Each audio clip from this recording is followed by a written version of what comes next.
Good morning and welcome to SDGIC groups.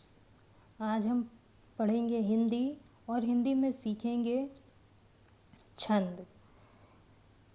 छंद जैसा कि आपने अभी तक पढ़ा होगा, रस, अलंकार, ये सब जो हिंदी काव्य होता है उसमें रस प्रदान करते हैं, भाव प्रदान करते हैं। उसी तरह जो छंद होते हैं वो नियम होते हैं। काव्य के जो नियम होते हैं उनको हम छंद कहते हैं। तो आज हम छंद में सीखेंगे सोठा की डिफिनेशन। सबसे पहले हम लोग जान लेते हैं।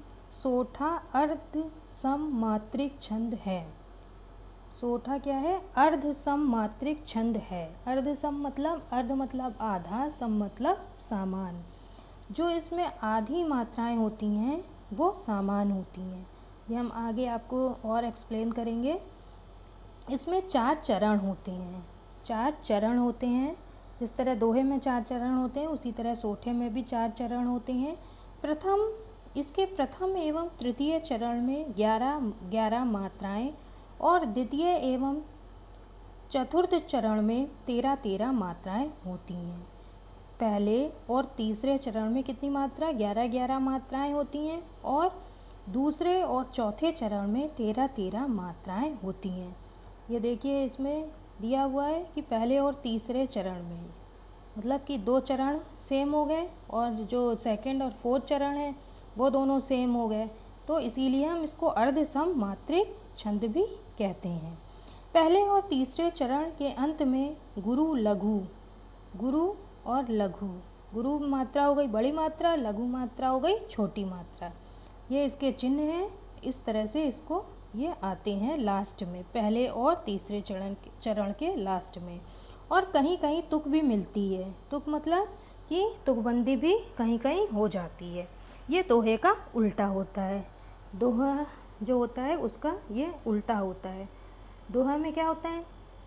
प्रथम और तृतीय में 13 मात्राएं होती हैं और दूसरे और चौथे चरण में 11 मात्राएं होती हैं। लेकिन सोठा में उसका उल्टा होता है। तो इसको हम एक्सप्लेन करते हैं। इसमें दिया हुआ है उदाहरण की मदद से इसको हम और अच्छे से समझ लेते हैं। संभव मन की भूल सेवा करी करील की। पहला इसमें चरण क्या है? संभव मन की भूल। दूसरा चरण हो गया सेवा करी करील की। तीसरा हो गया चरण उनते चाहत फूल। और चौथा चरण है जिन डारन पत्ता नहीं। तो इसमें हम पहले मात्राएं लगा लेते हैं। जो भी आपको छोटा है और उसमें आप लगाएंगे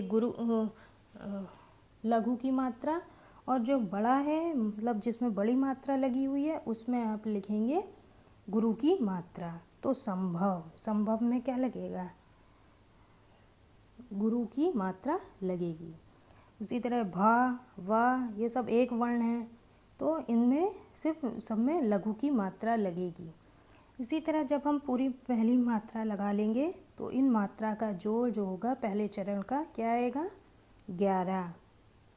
और दूसरे चरण में भी हम जब मात्रा लगा लेंगे तो इसकी मात्राओं का जोड़ आएगा 13 मात्राएं।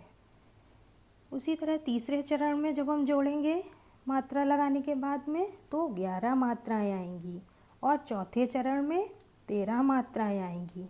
इसी तरह से आप समझ जाएंगे जब पहले और तीसरे चरण में 11 मात्राएं होंगी और दूसरे और चौथे चरण में 13 मात्राएं होंगी तो वहाँ पर कौन सा छंद होगा? सोठा छंद होगा। यह इसका नियम है। अगर आपको इसमें कुछ भी नहीं समझ में आया हो तो आप कमेंट बॉक्स में मैसेज कर दीजिएगा, मैं फिर से एक्सप्लेन कर दूंगी। अब हम मिलते हैं अपने नेक्स्ट क्लास में।